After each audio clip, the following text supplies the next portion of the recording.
All right, everybody. Welcome to the very first episode of the Whitey and Wills Show, a podcast dedicated to the Effingham area prep sports scene and beyond.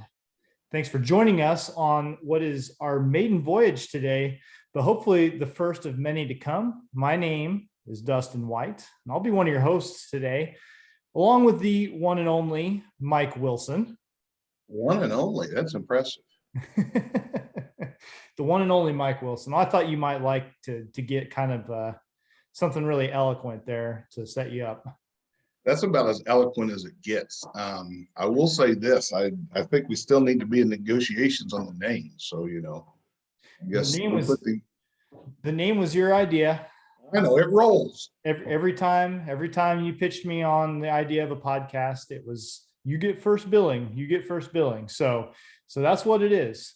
Although whenever I was kind of trying to come up with a logo for us, I have to admit that Wills and Whitey might have worked a little bit better as far as design, but we can talk about that when we get finished. So let's go ahead and admit up front a couple of things. We are definitely flying by the seat of our pants here with this as far as the technical aspects. We didn't do a ton of planning, and all we really knew was that we both wanted to do something where we could talk a lot about sports. And I think the rest of the details are going to eventually take care of themselves. And hopefully this thing's going to sound and look better as we move forward. But the good news here is that we've got the perfect guest to join us for episode number 1. And you saw him sidle into the shot as I was talking right there. Yeah, he's kind of like the Chris Collinsworth slide in almost. Yeah.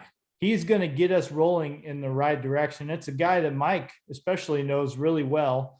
And really, any local sports fan ought to recognize him as soon as they hear his voice. So why don't we welcome Larry Wilson in to join us? I when we were doing this, Dustin, we're going to have a guest. Our goals have a guest every week. And Letterman's first guest was Bill Murray. He was unavailable. Okay, well, we had several other options, and like when you're having a Tupperware party, you got to make sure there's someone there. You always call family. So we didn't resort to that. No, I felt like this was the perfect first guest. He's been obviously extremely influential in my love of sports, my following of high school sports in the area, and I know he's been influential in what you've done, when you started your career writing for the Daily News. I remember, I think I was coaching at St. Anthony at the time, and he said, "Hey, the Daily News has this young kid writing, but I think he's going to be pretty good." Lo and behold, that was you. I mean, interesting. Well, I'm not gonna get into the good part of things, but I certainly enjoyed that. So yeah. Larry, thanks for being with us, first of all. Hey, no problem, Marty. We're gonna really pick Larry's brain in a little bit. Kind of the idea I think we had in mind as far as a format was that, what this show is going to be is focusing on the local sports scene, the local prep sports scene. What does local mean? I mean, I think we're going to focus, the Effingham area, city and county schools, and then anything in the area. We keep that broad so that if something interests us, we can certainly cover it, but we don't pigeonhole ourselves into any certain thing. And that way nobody can get upset later on down the road if we don't hit on everything, because neither one of us has time to put 3 shows a week out or anything like that to hit on everything, but we'll do our best. And then if something on the national scene catches our attention, then certainly we'll weigh in on that too, and hopefully have a lot more great guests. But Larry's a guy he's been around the block a few times as far as local sports go, and so he'll be a really interesting person to talk to. Another thing, Mike, that a thought that I had when I was thinking about what I wanted to say here was that, especially when it comes to the high school sports, I'm not gonna be doing a lot of real hot takes. You know what I'm saying? Like, I'm not looking to be sensational here. If somebody's doing something good, then I certainly want to talk about it. But when the opposite is true, if something bad is going on, I'm not going to dwell on it, because at the end of the day, high school kids deserve to be praised, but when they're struggling, we don't need to dwell on that too much. And I agree with you. I don't want, that's not our goal to pick out a kid and, you know, talk about, yeah, like you said, if kids are doing extremely well, yeah, we want to point that out. And it's not fair to a kid. And the same with the coaches.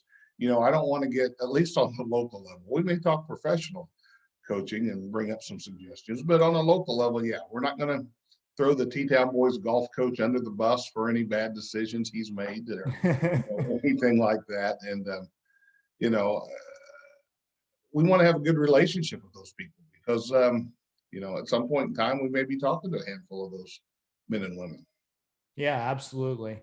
So that's kind of gives you an idea of what we want to do with this. You and I are both, I think, pretty well plugged into the local sports scene, between what we've done in the past and what we do now. You mentioned the Effingham Daily News. I was there for a few years as a sports reporter right out of college, and moved on kind of out of that particular career, but still have stayed connected through the radio stuff. In fact, both of us, all three of us on this show, have our connections to Premier Broadcasting. I want to be clear that this show is also being done independent of Premier Broadcasting. So if we say anything that you don't like, don't call them up and say these guys made me mad. But they can call Flex during. Yeah, that's fine. They can call Flex. I don't care. He needs a little grief once in a while. Yes. But yeah, I mean, we both do some stuff for them to help out with their sports broadcasts. You've kind of just jumped into it, and then of course your dad, he's kind of the originator of the whole deal.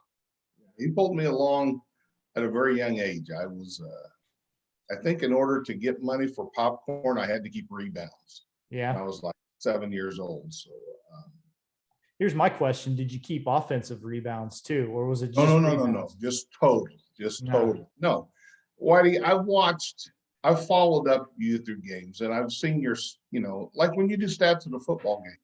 I think I helped Greg once, maybe twice. It's nearly impossible, and yet you're like, oh, yeah, time of possession. I can't do math that quick to figure out how long they had the ball. Well, this is this. And when when there's a penalty on the play, you and Greg are deciphering. No, I can't. Football stats, very hard to do on the radio. The key to that time of possession is you got to get a calculator on your phone that does time instead of trying to do it in your head. I used to try to, I just would write down the time that the possession started and the time it ended and try to do it in my head. And half the time they didn't add up. And so I was finally like, I gotta get a little bit of automated help here. So there's the trick for anybody listening. You mentioned calculators. I did have to tell a story because, at my advanced age now, I forget things. One of my other jobs was, because Dad would keep cumulative stats for Effingham and St. Anthony boys basketball. So he always had his own stats. He would take them from Sam's stats or his stats in the paper. And so I had to tally those up. Here's the sheet. I had to update them. Well, WCRA at the time bought Dad a calculator. Okay. The first calculator I had ever seen, little Texas Instrument. I think you told me you were impressed. They forked out $100 to buy you a calculator that would add, subtract, multiply, and divide. So that's, my long math skills and my carrying and my gazindas, that was replaced by, or you had the old chart. So many out of this, and you just went over and, did your lines over. And then it went to the calculator, and hey, I didn't feel sorry for him after that. He had a $100 calculator. Well, and you mentioned Sam Rickelman. Well, I got to give him some credit because the football sheets that I use for our radio broadcasts are ones that I just when I was at the Daily News, it's a pretty close variation on the sheets that they gave me whenever I covered football there for a year or two.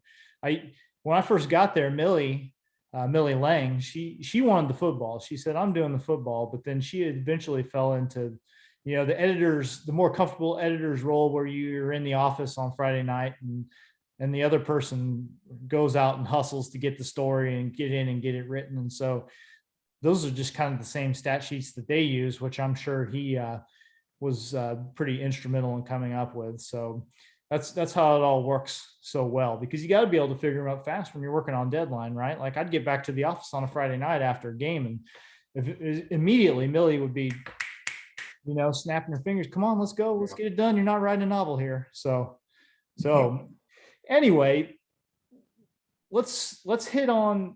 I don't know if you've come up with a few local topics you want to hit on before we break into letting Larry do some of the talking here. And he can certainly jump in, but what do you got for us? Well, I know this past weekend, Friday, Saturday, Matt Toon had the Craig Dixon Golf Invitational, and roughly 40 teams are there. You play one day at Matt Toon Country Club, the next day at Meadowview, or vice versa.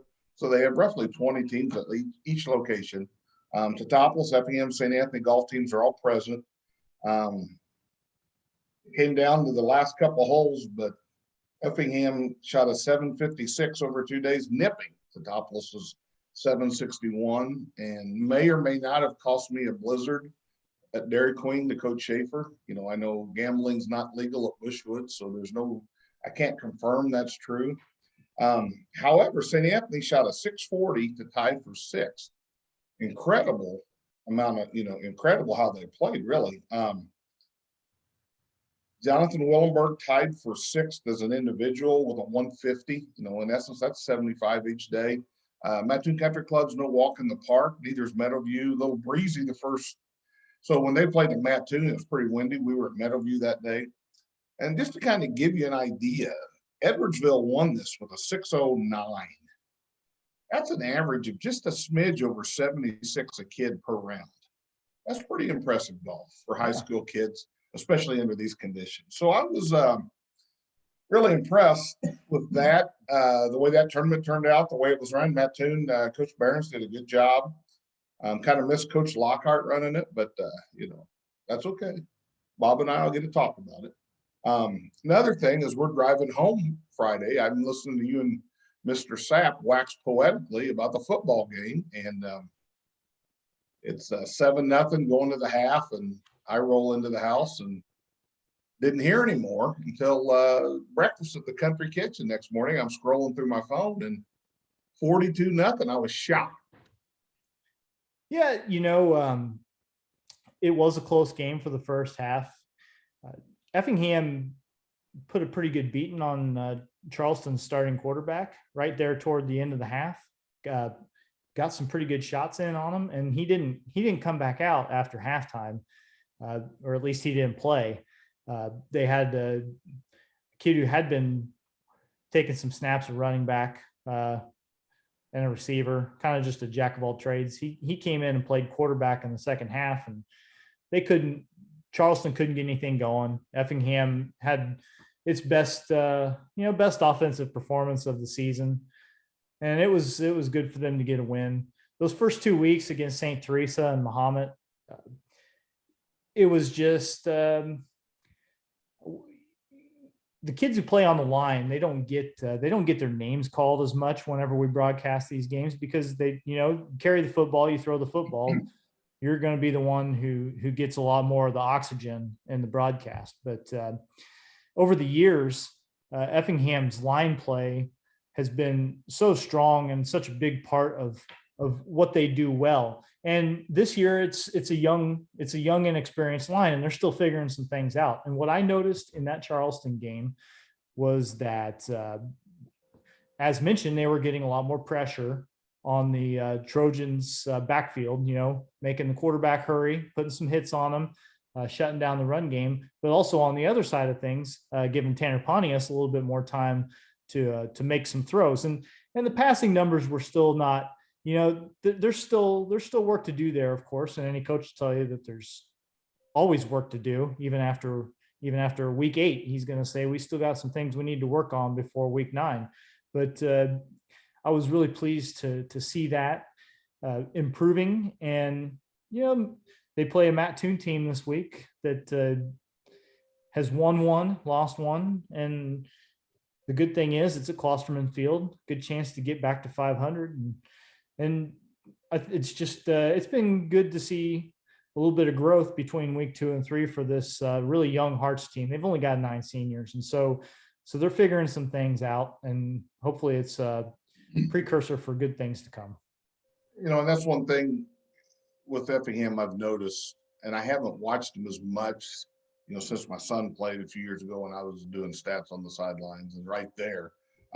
But with Coach Hefner's group, they seem to get more cohesive and a little stronger as they build. They seem to build every week, and I think that's really good. And that, I know you've seen them a lot more than I have the last couple of Yeah, that's true. He's a heck of a coach. He's been blessed with a lot of talent the last couple of years. I always said it. I'll still say it. High school football and high school basketball goes in cycles. That's because your kids are only with you 2 or 3 years. It's not like the pros where you get a 10-year contract. You have to work with the kids you have. And high school sports goes in cycles. You'll have a good group of kids, post a good record, and it may carry over 3 years. And then all of a sudden, hey, the talent's not there now. We need to regroup and get in some, stronger kids or better kids. Well, they're coming. They're down in JFL. They're coming. So it's an up and down process. Same thing in basketball. You go up. You had the Wolf brothers that's brought Effingham High School way up high, and Thompson last year, a great duo of two outstanding scores. Now you've lost about 60 points a game from those 2 guys this year. You got to replace that. Well, here's a possibility that this could be a down year. I'm not saying it will be, but again, you're in a cycle. You're going to go down a little bit. Then you'll get some kids coming in. You have 3 good kids in the class come in. Boom, you go back up again. You win 20 games again. It runs in cycles in high school sports. Yeah, I mean, I agree with that. And I think the biggest thing you see is the coaches that can keep the years of quote rebuilding, regrouping, reloading, keep those to a minimum and still be competitive. And I think that's the key. Yeah, and this it's Effingham team by the end of the year, I know the tail end of the schedule with Breeze, Mater Dei, and Highlands are going to be awfully tough, but it'll be a real test to see how much they have improved from now until then. I mean, that's Plus, kind of you got to play Taylorville and Mount Zion on the road. That's kind of the I guess the downside to having a really big group of experienced seniors is that they're going to eat up so much of the playing time that there's another group of guys, especially when you look at last year and how there wasn't much to be done on the lower levels as far as high school football goes. I mean, they were lucky to get a varsity season, and so they're just the kind of work that usually gets done for the freshmen and sophomores and some of the juniors. It didn't happen, and so it's not going to be surprising to see some growing pains and see some kids having to do a little more on the job training than they're used to. Yeah, and that's the thing. And I think, sometimes the casual fan gets caught up. Well, they were 1 game away 2 years ago from a state championship. Now what's going on? Well, it's a process. Trust me, Coach Hefner wants to play for a state championship. Every coach, they want to be there. But it's a process you got to go through, and you got to build, and you get there. Yeah. Okay, go ahead. What? I'm sorry. No, that's fine. Go for it. Just a couple other, things locally this week, and just fall baseball's got some pretty good games on tap this week. T-Town's at South Central today. North Clay, I think they're still defeated. They go to Altamont tomorrow. St. A at Altamont Wednesday. North Clay at T-Town Thursday. That's kind of a rematch from that wooden bat. So, and we're talking about 5 schools there. One's a defending state champ, and the other 4 are pretty good. So, I think you've got some really good fall baseball this week. And then we mentioned Friday, the Hearts host Matt Toon in a big game. And, that should be good. And, locally, I think that's, kind of a broad paint for this week. Nationally, though, I have to bring up, Whitey, the Cardinals are now 1 game out in the wild card. And don't ask me how, because I can't watch them. I don't follow them as much. I mean, the most I follow them is, Bernie Mecklot's writing every so often, and he's not too fond of how they were playing in the middle of the season, which they weren't playing well, and they've given away a lot of things. But it's kind of funny how they're hanging around and they're within a game. 3 weeks to go. They may not, Adam Wainwright can only pitch so many times in the next 3 weeks. Not bad for the question is, does that say more about what the Cardinals are or what the Padres have become as the season has gone on? Because I thought for sure, I mean, first of all, nobody really expected the Giants to be so good, but they're clearly good. Like they never came back down to earth. But I think the accepted wisdom, even into the All-Star break, was, well, 3 playoff teams are going to come out of the West, right? And it's going to be division winners from the other 2 divisions. And somehow the Padres, I guess for lack of pitching, has basically been what if you are pulling Jake Arrieta off the scrap heap in 2021 and You're giving hurting. him starts, then the cupboard apparently is bare as far as pitchers you want to bring up out of your system to the majors. And I guess that's what's been San Diego's undoing, because the lineup traded away a lot of talent. Yeah. I mean, you're right. It's amazing. They were kind of the end pick with the Dodgers, really. yeah. It was those 2. And the Giants, like you said, came out of nowhere, but they're still there. I don't know. How'd your fantasy team do this week? You're talking football now. Oh, yeah. There's still Monday night games to play, of course, but I kind of looked at the standing, looked at who's got who left to play, and I think I'm gonna finish the first week in first place. That's not gonna last. There's no. Was yours head to head or cumulative? Ours is a cumulative, although we have Okay. we have a head to head portion too. We do our overall prize is based on season long points, but then the commissioner of the league sets up a head to head schedule, and there's a separate smaller prize for that. It just seeds a tournament, and then we have a tournament the last couple of weeks while still accumulating those points. And then we also have a booby prize for whoever finishes last. The last place finisher has a trophy that they have to take home also. And I've never had to have that. So that's the good news. But the other trophy, we've been doing this for, I think, 13 years now, and I still haven't taken that one home. So, someday, I played 1 season of fantasy football, I think, when I was working on my master's at Eastern 100 years ago. And every week, head to head, I ran into teams having their best week. So cumulative, I did pretty well, but no, yeah. I had a horrible record. And, I thought, no, I didn't do that. You and I have history as co-fantasy baseball owners, and probably puked away the biggest lead in the month of September, maybe ever, in a fantasy league to get second place. But that was because of injuries, not because of management. Sure. I mean, it's never my fault. Okay. No. I make all the right decisions. It's just those guys, those pesky players out on the field who have to perform. You know what I'm saying? Your Braves are still in first place. Yeah, that's kind of the division that nobody wants to win. The Phillies just dropped 3 out of 4 at home against the Rockies, who I think they went into that series 19-50 on the road, something insane like that. And the Phillies brought them into town and gave them 3 out of 4. And the Mets are they're just kind of Metsing because they're just doing what the Mets do. And they're worried about their fans. The Mets players are more worried about their fans, and I guess pissing them off is what they're doing. I don't know. It's a mess. I kind of see both sides of that. I think you can't. It's easy for me to say on my couch, but it's a different group of fans out there and stands every day, and so trying to worrying too much about how you get treated by any one group. It's probably not healthy, but also I don't have to play in front of it. I don't have people coming to my job and yelling at me either. So I It's a certainly tough city, tough city to play, but you know that when you take the big check to go there. Yeah, sure. It should be a surprise. But Javier Baez didn't. The one thing I'll say is that, I mean, he didn't ask to go there either. You know what I'm Oh, saying? you're right. I'm sure he would prefer to still be in Chicago, but they decided that they would rather strip it down and take the savings and put them in their pocket than keep winning baseball games. So what are you going to do? We'll see what happens. But all right, Mr. Wilson, Yeah, let's I'm get gonna your ask dad you- in on this. I'm going to ask you a question. Okay.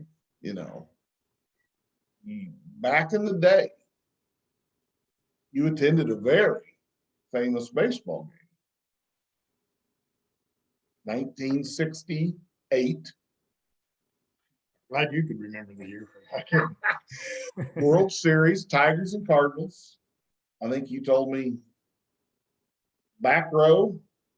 Top row of the Bush Stadium too, with the arches, you know, and the surround, went all around the top. Very top row, as high as you could get. That was my seat. The radio station got, I believe, 2 tickets. We were able to buy 2 tickets to that game. And I got one of them, and I didn't know, I still to this day can't remember who else showed up and sat next to me. It was someone from Effingham. I can't remember offhand who it was. But I sat up in the top row, and that was the day that Gibby struck out 17. It was, I know it was extremely hot, but boy, it was nice to be up in the top. At least you get a little breeze up there. So Or the Pigeons. the pigeons, that was in the top row. That's the only thing I can remember from that game. I mean, 17 strikeouts didn't resonate with me at the time. I guess I was so far away from the action. You know, the scoreboard was so far away you could hardly read it. So, but it was an important game, and I was there. I don't have the ticket stub, but I do have the stub here with me from the 7th game of the '82 World Series with Milwaukee. I was at that game too, Game 7 there. I've got the ticket stub from that game, but I don't have the ticket stub from the 68. Probably be worth a lot of money to hand down to your son. I wouldn't not share it with your daughter. That could have been worth some money. I don't remember much about the game. I'm sorry, you know, getting old and things get forgetful. But I remember it was a fantastic effort by Bob Gibson. Gibby, one thing about Gibson, he was spectacular, but he stuck around too long. You know, that tail end of his career was a disaster. I don't know if many people remember that, but the longer he pitched, the worse he got at the tail end of his career. Probably pitched 2 years too long. Yeah, hard to take that uniform off. I know, but he just wasn't very good the last couple of years he pitched. Now, you mentioned you guys got tickets to the station. I know you got to go down every year to Affiliates Day and Well, I did for a while. wine and dine you for a couple of days. You go down on a Wednesday afternoon, and you go in, and they have you this, like 2 people from our radio station could go. It's called Affiliates, and they bring all the affiliates in and wine them and dine them on Wednesday night at a hotel, give you a room, and you have a big meeting that night, and they talk about things. And then the next day is always Thursday. It's a businessman special, and you got to go to the game the next day on the Thursday. So that's how that worked. My wife and I went one time, and I've still got a picture in my man cave that was taken at the hotel that morning, as Stan Musial is standing between my wife and I. On my left is Mike Shannon and Jack Buck. And on the right of me was Dan Kelly, who was the voice of the Blues, and Lou Brock. And I've got that picture in my man cave, and it is something I really cherish. Now, A couple Hall of Famers in that picture. yeah, a couple. Greg Sapp and I went one other time, him and I went, and then That picture. and then that time they took the same thing, except we went to Grant's Farm for the Wednesday night thing and had the big feed out there and the meeting and everything with all the affiliates, and they just greet you and wine you and dine you and thank you for coming, and here, get on the bus and go back to your hotel and go, here's 2 tickets, go to the game tomorrow and have fun.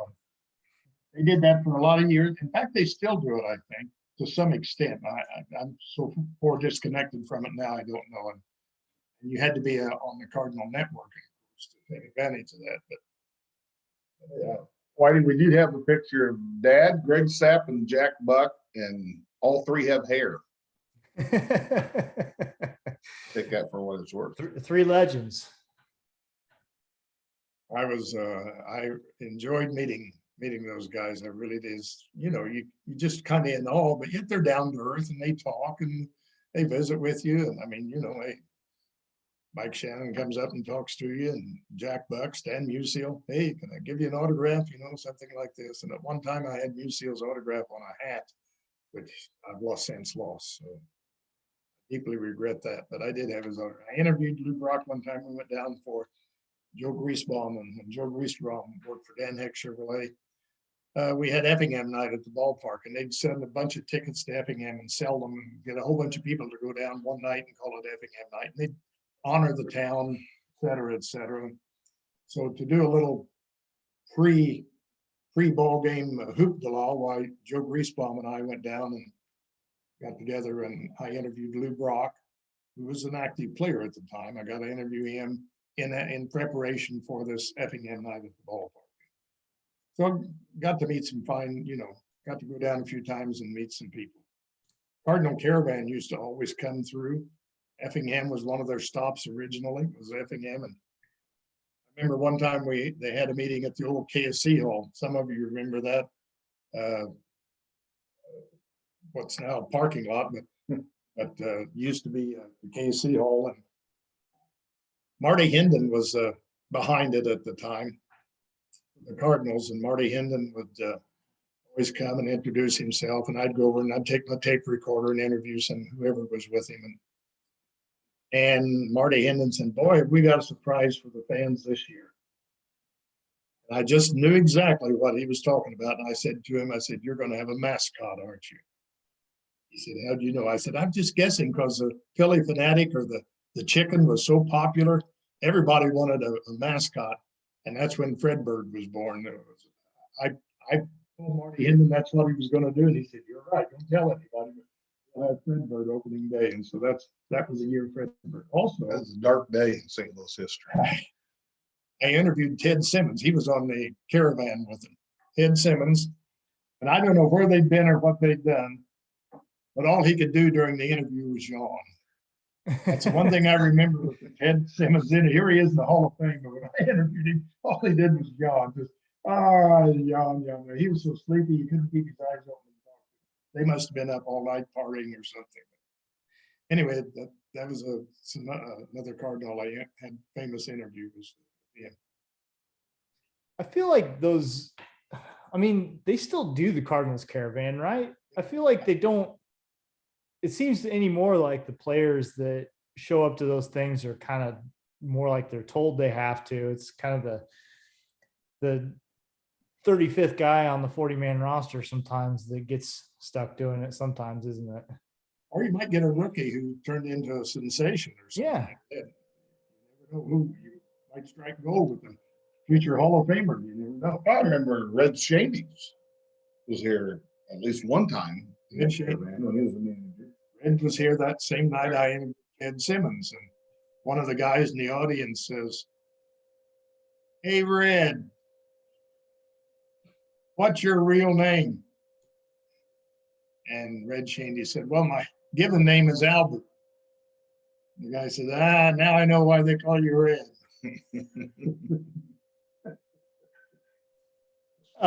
So Larry, you mentioned this man cave, and I've heard all about it. I've yet to see it. I got a dog barking in the background. I knew this was going to happen. Start talking about that a little bit. Oh, it's just stuff I've gathered over the years, and various people I've worked with, and fellow employees, and stories that have been written about my job and what we did at the station. And then I've got a lot of memorabilia and pictures from times and past interviews. I've got a picture of myself and Johnny Unitas. I interviewed him one time. Of course, Lou Brock, and like was mentioned earlier, the pictures, the box scores. If you want a box score from any of the past 40 years, you can look through my files and You know, why do you know the sheet that he used to keep score? You know, all he kept was points. You know, his statistician kept everything else. So he kept the running total so he could say, hey, there's, you know, Wilson's 90 up 20 points.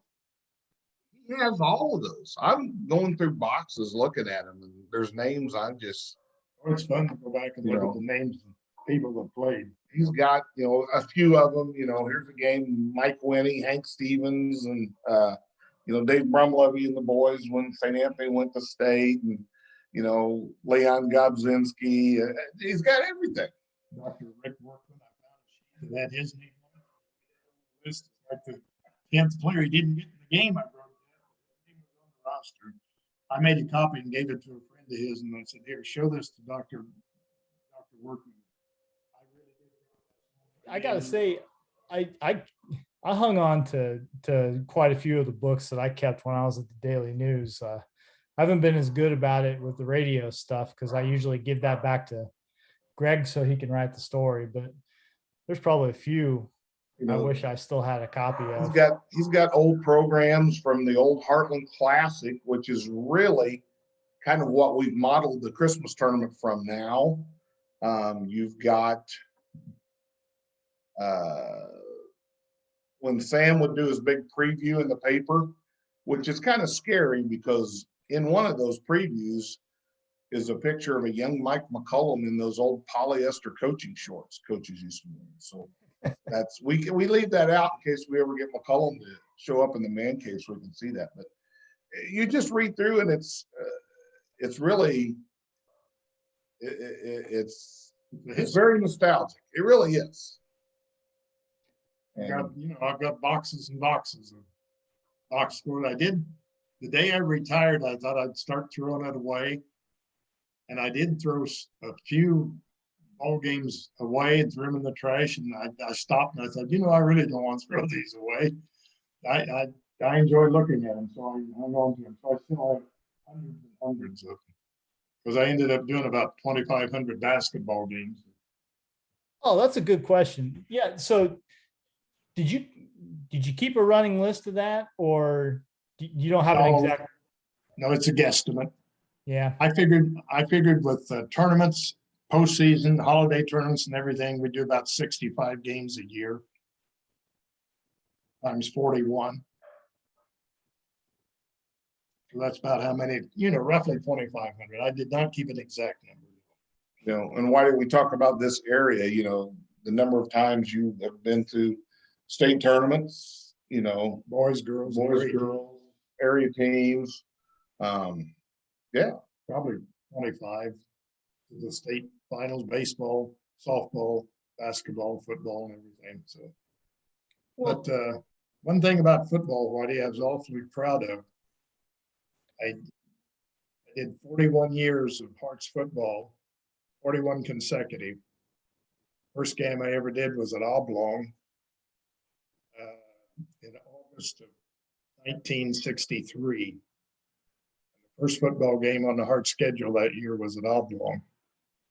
I did that game, and I never missed a game for 41 years.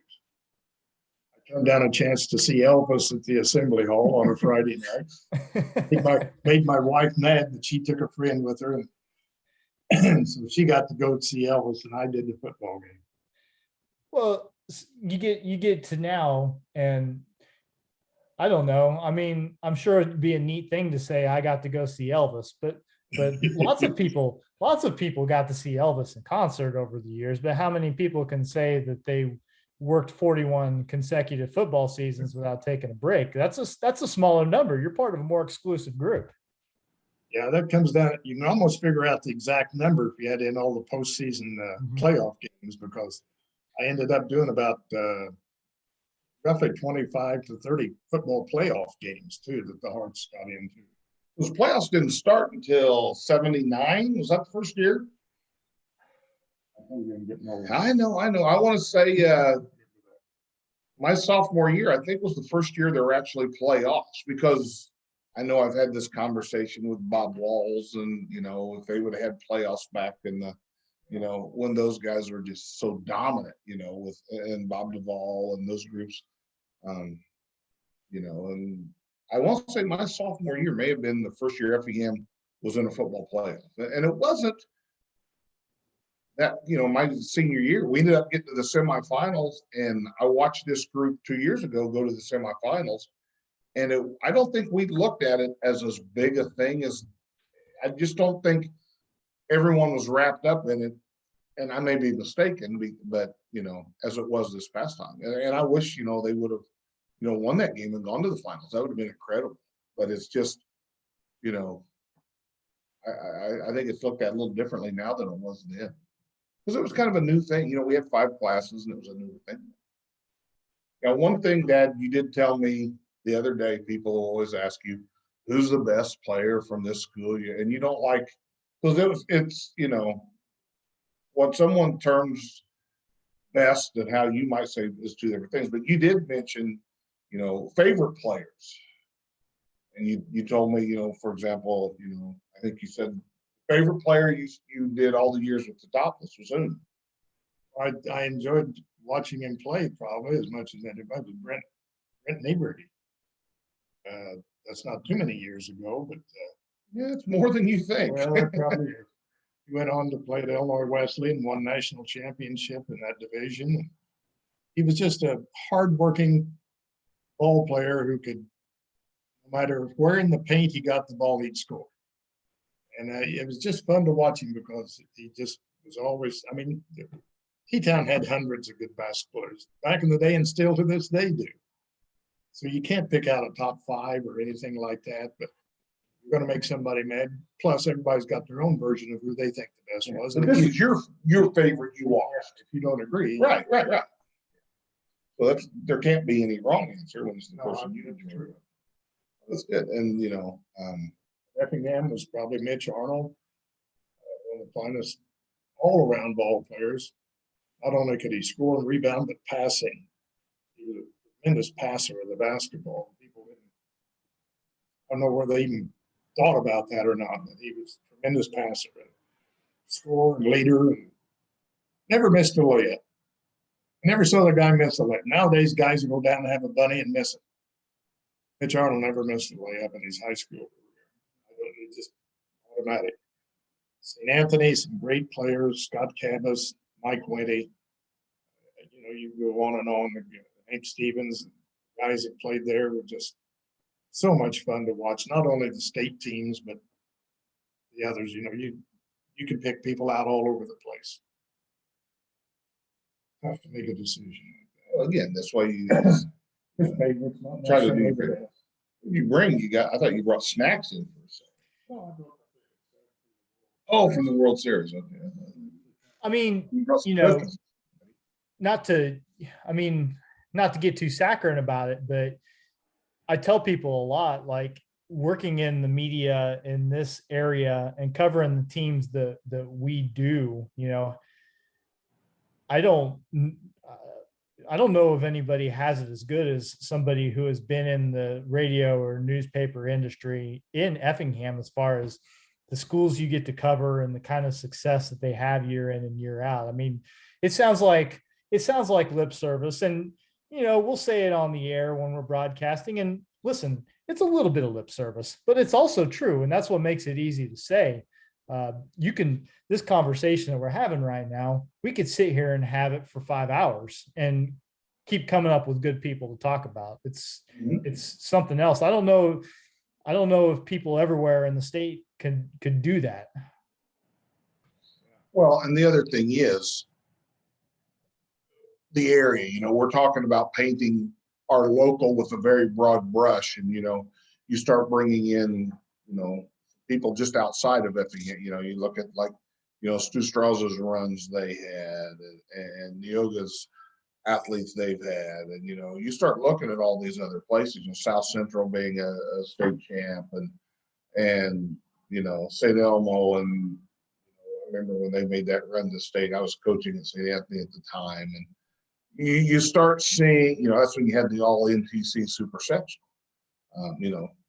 but you start, there's always some team in our area that is a threat to go deep in some sport in this area. You know, when you pick the string on the map and, you know, you've got 25, 30 miles, there's someone that's a threat. And you've got other parts of the state that happens every 10, 20 years. People used to ask, say, did you ever have a chance to go anywhere else to broadcast? Any job offers to go elsewhere? Yeah, I had a few, but I always come back to the point, I better go somewhere when I can go to the state with somebody in some sport just about every year here, which would be your goal wherever you went. So I turned down an opportunity to go to Peoria, turned down a chance once to go to Moberly, Missouri and do junior college sports. I just wanted to stay home. This was my area, and we were having great success. I enjoyed my job, and the sports were fun to do, you know. And so, hey, I stuck it out. Yeah, it's always so fun, you know, to go into to Bloomington Normal and T-Town's girls, you know, they're back at state again or something. And Greg and I'll get our stuff set up and get ready to cover the game. And you've done it. I mean, at this point, done it so many times, it just like, it feels like falling into a rhythm. And then you look around and see some of the other people who are clearly there for the first time and they're kind of soaking it all in. And it's fun to see them having that experience, but then also you sit back and think about, man, get to do this, you know, all the time. And it just feels almost routine, and just incredibly fortunate to have been able to see some of the games that I've been able to see just in my short time being involved. And, you know, take that times 4, because I've only been, you know, I haven't done it near as long as Larry got a chance to do, but he's seen all sorts of good stuff. Exactly. Well, every year something, you know, a different sport maybe. You're going to go postseason with somebody. Yep. Well, Mike, I don't know. I forgot to set a timer to see exactly how long we've been going, but I do know that probably 45 minutes is my guess. Between the three of us, since we're recording this, and the way we're going to do this is that we're going to put this, we've got a YouTube channel all set up. We've got a Facebook page all set up, and we'll put this video up. Obviously people are going to know that because they're going to be watching it. That's how they're going to know. But we'll also, I'm working on an iTunes feed for an audio only version, because these three faces here, I don't know that everybody wants more than 45 minutes or an hour of that. And much better audio. Yeah. And I know that we could pick your dad's brain all day long and keep coming up with good stuff to talk about. But that way, if we're ever in a bind for something else down the road, well, we go back to that well again. Yeah. Bill Murray's on there, was on Letterman all the time. So, you know. And Whitey, I do invite you to my man cave. I think you'd enjoy it. Well, we need to figure it out sometime. When I'm down there on a Friday to do a football game, I just need to get to town an hour early and come check it out before I head over to across from the field. So absolutely. We'll it is that. You will chuckle, everyone. You'll see a box score, or you'll see, you know, something. And see, I can't find my 2 interceptions from high school on any stat sheet, so I don't know if they exist. Are we sure they happened, or they're not just something that you've conjured up over the years? Oh no, they have. One was a Hail Mary that they just threw away. It was almost a fair catch, Whitey. I almost called for fair catch. And then I almost ran it back about 90 yards. But my speed let me down trying to turn the corner. And I had a bad idea that I thought I could jump this kid from Greenville that was coming to cut my legs out. Bad idea. He must have been, as he was prone going after my ankles, he must have been thicker than a phone book, because I couldn't get much higher than a phone book. And I didn't then either. And I went down in a heap, but, you know, had that interception. It was all a matter. Got 2, actually. 1 each year, one junior, 1 senior year. Well, listen, Mike, that's two more than I ever had. So He got hit so hard one night in a JV game playing quarterback. Got hit so hard one night in a JV game, his shoe got knocked off, and it just so happened his mother was in attendance. That's the last game she ever saw him play. He said, I'm not coming back if they hit that hard. That was pre-concussion protocol, because I was probably the poster child of concussion. well, unless you got anything else you want to touch on, Mike. We're good. I thought our first step into the pool went well, and we'll get these things out. And one of the things, if people will subscribe to that channel, I think once we have 100 subscribers, we get our URL changes or something where we're kind of a little more personalized. Yeah, right now finding us on YouTube is going to be a little tough because when you start a channel, it's just a random jumble of like 15 letters and numbers. That's right. That's how you get your account number. But if we can get a few subscribers, get up over 100, then they'll let us pick our own, and that'll be easier. And we'll have that link out for people, so that'll be on our Facebook pages, so they can find that. And yep, for the short term, it's going to be a little bit organic. If you hear this and you like this, then please share it and let people know about it. And the more traction we can get, the easier it will be for us to get this to you every week. But I'm looking forward to it. There's, like we've already talked about, there's a never-ending stream of things in the local sports scene to talk about, and God knows we have the ability to talk about anything for as much time as it takes. So I think we've got a good idea on our hands, and just gotta get it off the ground. So hopefully keep the momentum. So hopefully this was pleasing to your ears, and you'll be back. And I again want to thank Larry Wilson for joining us for our first episode. Hey, no problem. Enjoyed it. All right. And I'm guessing, just like it's the first of many shows for us, it's probably going to be the first of many times we try to get him on here. But thanks for have to do one from your man cave one time. That is a heck of an idea. We're going to have to write that one down. So thanks again to everybody for checking us out, listening to us. Again, do us a huge favor by subscribing or bookmarking where you found us, and we will be back. So until next time, again, I'm Dustin White. That's Mike Wilson, and this has been the Whitey and Wills podcast.